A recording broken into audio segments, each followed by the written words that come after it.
Hi everyone, my name is Sherry. I'm the owner and operator of Brush Paint Studio and Vintage, just outside of Warsaw in Konstantin, Poland.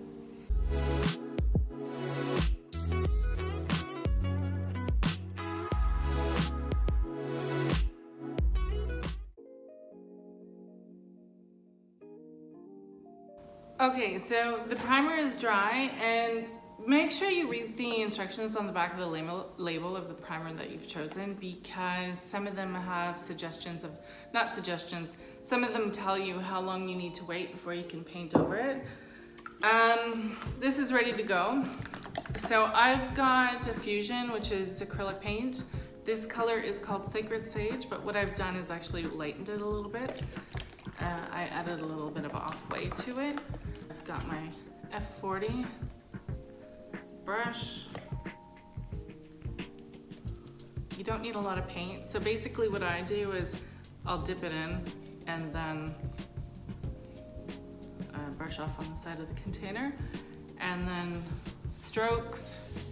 Just like with sanding, painting, anything you're doing to your furniture, it's always recommended to go with the grain. The primer looks really streaky. Don't worry about that. You can get rid of that with a second coat, but I won't need to because this has pigment in it. If I was doing a white, I probably would do 2 coats of the primer, but today it's not necessary. So I'm just going to paint. Again, not a lot on the brush, back and forth motion. Don't play with the paint too much, get it on there. And what I mean by that is don't go back, get it on and just leave it. If you've missed a spot, get the spot on the second coat. Don't go back to it, because what could happen is you could leave a mark, and sometimes it's a little bit difficult to get the mark that you've left from the paintbrush out. It'll always look funny unless you sand the whole thing down, and then it's kind of defeats the purpose. So just get it on.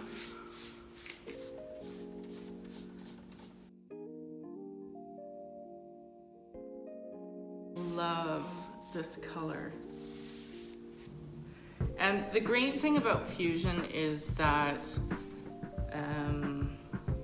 it levels really nicely. If you think that it looks a little bumpy, just let it dry and you'll see it'll smooth out on its own. And then with your second coat, it just gets better.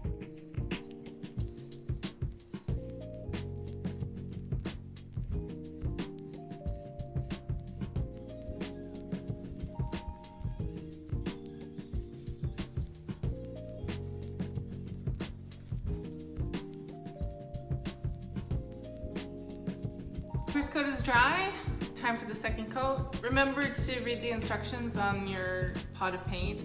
There is a recommended drying time to wait before you paint the second coat. Can be from 4 to 8 hours, just depends on the company. But yeah, so second coat. I also just wanted to mention that after you paint your first coat, have a close look at the paint and see if there's any drips or any places that you've missed, particularly drips. Try and wipe them back, but don't fuss with it too much. As for any spots that you've missed, just leave them and wait for the second coat. So if you find your second coat has dried and you've noticed a little bit of bumps or a little bit of texture where you don't want it, now is the time to take a fine grit sanding sponge or sanding paper and just lightly go over it and try and smooth out the surface as best you can. Fusion, like I've said before, Fusion does level really well, extremely well. So if you just leave it, it'll do its thing. But you may find that you've left a drip or something, and anyway, now's the time to do it. Okay, so I've got 2 coats on here and I'm going to let it dry overnight, and tomorrow I am going to put some stain and finishing oil on it. This is a new product for me because I'm in Europe. We didn't have it before. This is also a Fusion product. I'll talk about that a little bit more tomorrow. So for now, 2 coats, Before that, primer, some of the tools that I've used, sanding, and yeah, that's it for me for today, so I'll be back tomorrow. I'm back. Okay, so this is how it looks. I'm in love with this color, and I was thinking about a top coat, just to kind of antique some of the details. And new to me is Fusion's Stain and Finishing Oil. And I've tried it on another piece of furniture and it turned out really great, but I haven't used it enough, so I'm a little bit nervous about trying it on this piece of furniture, just because this is a custom color. I mixed Sacred Sage with a drop of white, I can't remember which white, to lighten up the Sacred Sage a little bit, and I used all the paint. Actually, I used about everything but maybe a tablespoon. So if I mess it up with the Stain and Finishing Oil, then I'll have to paint it in a completely new color, and I'm not really ready to do that just because I love this color so much. So, switched my concept a little bit. I still want to add details, kind of highlight the details, the lines in the bottom, the detailing around the drawers, the drawer fronts. So what I'm going to use is Fusion's Antiquing Glaze. And what this is an acrylic medium that has a very long open time, which really means that it takes longer to dry.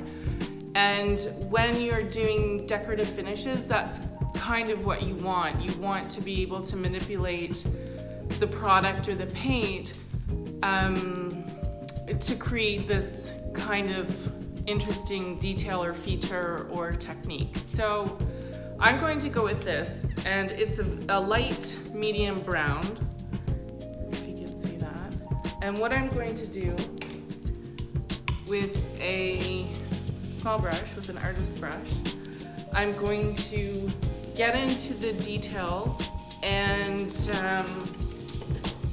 then what I'm going to do with this cloth, I don't know what kind of cloth this is.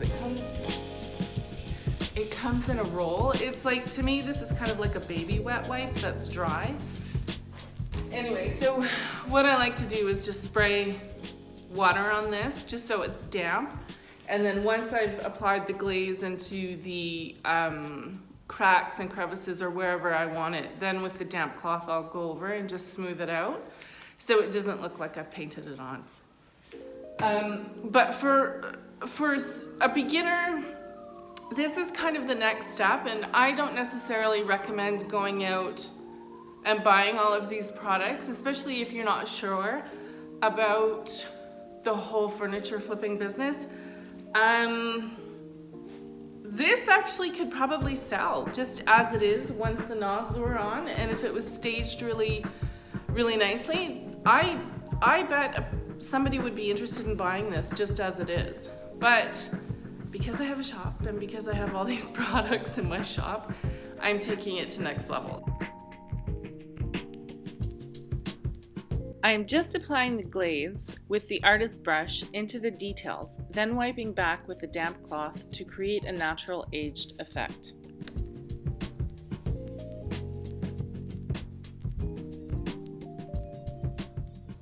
Adding glaze also helps to highlight the details in the furniture.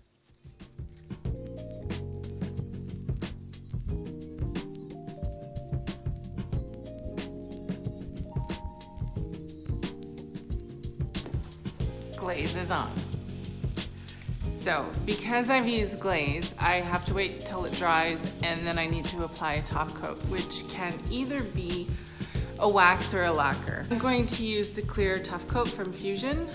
This is recommended for the lighter colors. On this one it should be okay. It does have a tendency to go cloudy on darker colors, but I've just recently learned a trick where if you mix a little bit of the paint in with the lacquer and paint on top of it, it takes away the cloudiness. Also, one of the last things I have to do besides the lacquer on top is the knobs. I'm going to keep these. They look okay. They're a little bit blah at the moment, but what I have is gilding wax. This color is called Renaissance. It's really beautiful. It's a highly pigmented wax, and basically what I do is just, let's see if I can, I dip my finger in the wax and then just lightly go over it. That's the color.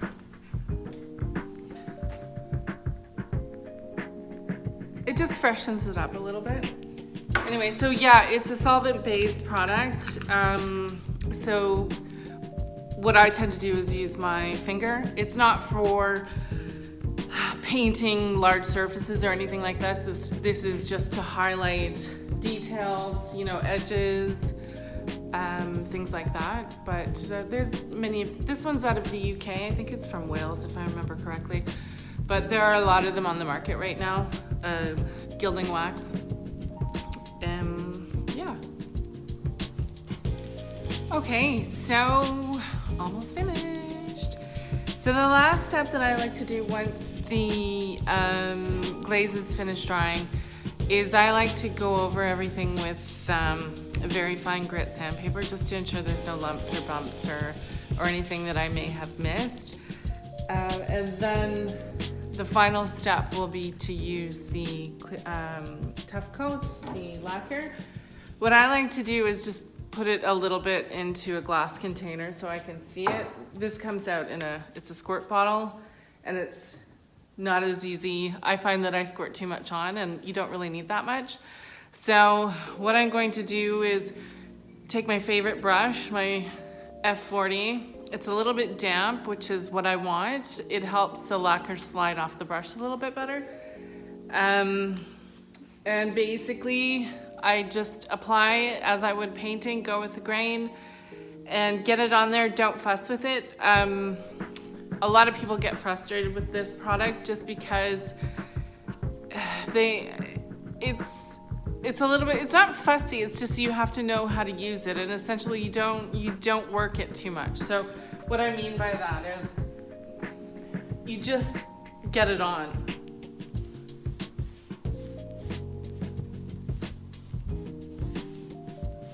So I've applied it. I'm not going to go back over it. What I'll do is I'll let this dry, and if I find that I've missed a spot somewhere, with the second coat, I'll be certain to get the spot that I missed. I'm not going to go back while the paint is still wet, because what happens is it dries quite quickly and you'll see a mark. So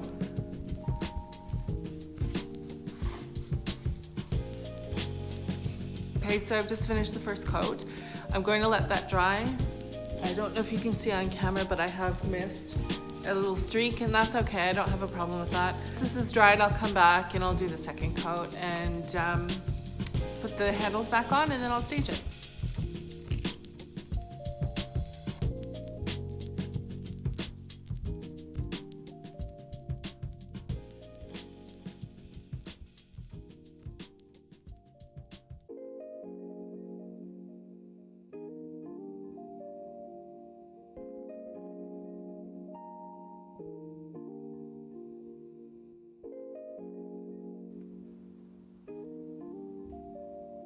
And it's done. So, hope you like it. I'm in love with it. I love the color. I love this color. It's one of my favorites. So, hopefully this helped you get started.